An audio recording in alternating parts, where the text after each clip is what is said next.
Hello दोस्तों, कल हमारी एक क्लास हो गई थी PYQ पर CGL के जितने भी क्वेश्चन पूछे गए हैं 2021 में, 22 में, 23 में और 24 में जितने भी क्वेश्चन पूछे गए हैं सब उस वीडियो में करवा दिए गए थे। आज ये वीडियो महाजनपदों के उदय के ऊपर होने वाली है। इस चैप्टर से जितने भी क्वेश्चन बने हैं सारे कवर होंगे। क्लास ध्यान से देखना, बढ़िया क्लास होने वाली है। चलिए क्लास को शुरू करते हैं। पहला क्वेश्चन देखो क्या दे रखा है इसमें। मगध महाजनपद की नदियों से घिरा हुआ था। जो मगध था वो महाजनपदी नदियों से घिरा हुआ था। उनमें से कौन कौन सी दो नदी थी वो बताना है। ऑप्शन देखो, गंगा और घाघरा, गंगा और झेलम, गंगा और यमुना, गंगा और सोन नदी। तो कौन कौन सी दो नदी थी? तो गंगा और जो सोन थी वो क्या थी? दो नदियाँ थी जिनसे महाजनपद मगध जो था वो घिरा हुआ था। मगध चारों ओर गंगा और सोन नदियों से घिरा हुआ था। ये नदियाँ जल यातायात, जल आपूर्ति, सिंचाई के लिए महत्वपूर्ण थी। मगध आधुनिक बिहार के पटना और गया जिलों के भूभाग पर अवस्थित था। इसकी प्राचीन राजधानी गिरिव्रज थी। बाद में राजगृह व पाटलिपुत्र बनी थी। दोस्तों ध्यान रखना क्वेश्चन को, हर क्वेश्चन इंपॉर्टेंट है। अगला क्वेश्चन देखो, वज्जी महाजनपद की राजधानी क्या थी? ऑप्शन देखो, चंपा, वैशाली, कौशल, पाटलिपुत्र। तो क्या थी इसकी राजधानी? इसकी थी वैशाली। तो ये देखो जो वज्जी है उसकी महाजनपद राजधानी क्या है? वैशाली।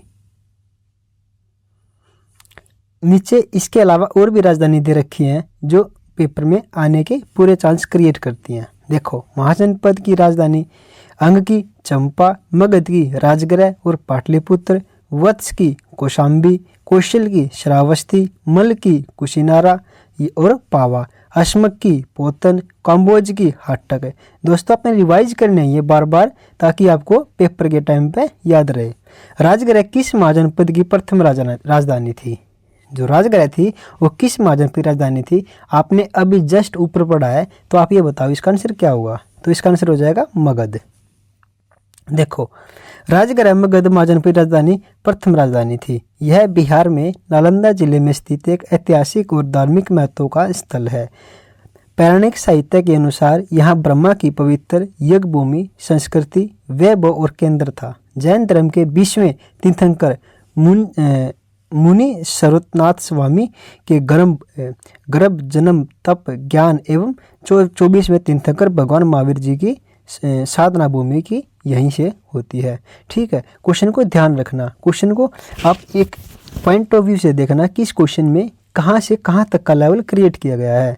दोस्तों अगला क्वेश्चन देखो, निम्न में से कौन सा प्राचीन भारत का पहला साम्राज्य है जिसमें युद्ध के लिए बड़े पैमाने पर हाथियों का उपयोग किया गया था? ऑप्शन देखो, शुंग में, चोल में, मगध में, फिर कुषाण में। तो इसका राइट आंसर क्या हो जाएगा? मगध में। जो मगध के जो लोग थे जो जिन्होंने युद्ध में एक बड़े पैमाने पर अपना योगदान दिया तो उन्होंने हाथियों का प्रयोग किया था। किसका? हाथियों का। अगला क्वेश्चन देखो, मौर्य प्रशासन के उत्थान के पहले की 2 सदियों का मगध साम्राज्य का विकास दौर समकालीन ईरानी साम्राज्य के दौर के समान रहा है। मगध में बिंबिसार, अजातशत्रु, महाजनपद, महापद्मानंद जैसे महत्वाकांक्षी शासकों ने लगातार इसके विस्तार में इसे मजबूत किया था। मगध के निकट लोहे भंडारों की उपस्थिति के कारण मगध की जो भौगोलिक स्थिति थी वो लोह युग में प्रयुक्त था। देखो इसके बाद क्या दे रखा है इसमें, साक्ष्य का जो साक्ष्य हैं ये साबित करते हैं कि वैदिक काल में बाद मगध भारत का पहला साम्राज्य है जिसमें युद्ध के लिए बड़े पैमाने पर हाथियों का प्रयोग किया गया। यानी वैदिक काल के बाद जो मगध पहला साम्राज्य बना है, वैदिक काल के बाद, क्वेश्चन बार दोबारा देखो कि वैदिक काल के बाद जो मगध है वो भारत का पहला ऐसा साम्राज्य बना है जिसने युद्ध में हाथियों का प्रयोग किया है। दोस्तों बहुत इंपॉर्टेंट क्वेश्चन है, बार बार पूछा है, ध्यान रखना। गौतम बुद्ध जीवन के काल में दौरान 7वीं से 6वीं शताब्दी ईसा पूर्व में कितनी महान शक्तियाँ महाजनपद अस्तित्व में थी? तो 16 महाजनपद थे। याद रखना क्वेश्चन को। देखो कितनी बार पूछा गया है, SSC टायर 1 में पूछा गया है और जेई जो सिविल पेपर होता है उसमें 2018 में पूछा गया है, और शिफ्ट 1 में और शिफ्ट 2 में। इसका एनालिसिस देखो। गौतम बुद्ध का जन्म 563 ईसा पूर्व में कपिल वस्तु के लुम्बिनी नामक ग्राम स्थान पर हुआ था। गौतम बुद्ध के जीवन काल के दौरान 6वीं एवं 7वीं शताब्दी ईसा पूर्व में भारत में 16 महाजनपद शक्तियों में अस्तित्व में थी, जो कि निम्न मत दे रखी हैं।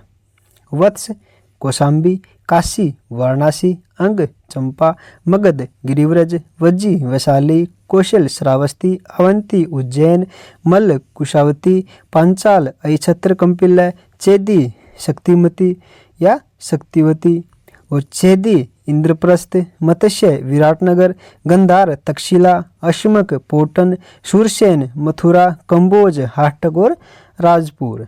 दोस्तों ध्यान रखना है इस क्वेश्चन को। अगला क्वेश्चन देखो, निम्नलिखित में से कौन सा राजशाही राज्यों में से एक नहीं है जो कि 7वीं और 6वीं शताब्दी के शुरू में ईसा पूर्व में भारत में मौजूद था? ऑप्शन देखो, मगध, वैशाली, अवंती और कौशल। तो क्या होगा इसका आंसर? इसका आंसर हो जाएगा वैशाली।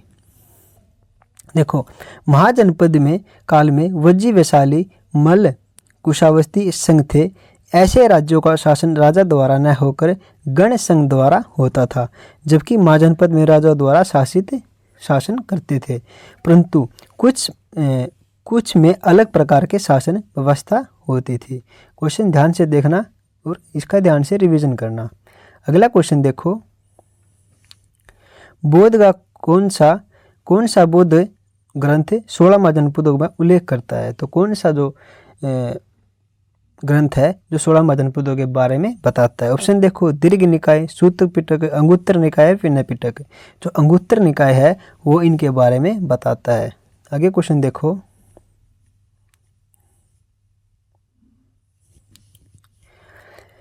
बौद्ध ग्रंथ अंगुत्तर निकाय तथा जैन भगवद गीता सूत्र में 16 महाजनपदों का उल्लेख मिलता है, जबकि सूत पिटक में बौद्ध के पूर्व जन्म कथाएं, जातक कथाएं और वर्णित हैं तथा बौद्ध धर्म के उपदेश संग्रहित विभिन्न पिटक के भिक्षु और भिक्षुणियों के संग एवं दैनिक जीवन के संबंधित आचार विचार नियम संग्रहित हैं। अधिनियम पिटक में बौद्ध दार्शनिक सिद्धांतों का वर्णन है, जो कि इसमें प्रश्नों के रूप में दे रखा है।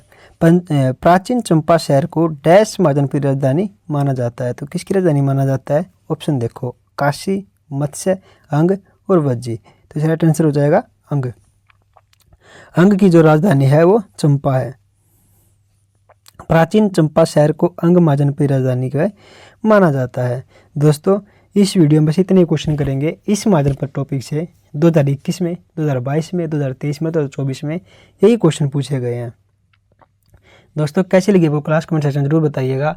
अपना रिव्यू जरूर दीजिएगा, क्लास आगे बढ़ानी चाहिए या नहीं चाहिए, दोस्तों जरूर बताइएगा। बस इतना इस वीडियो में।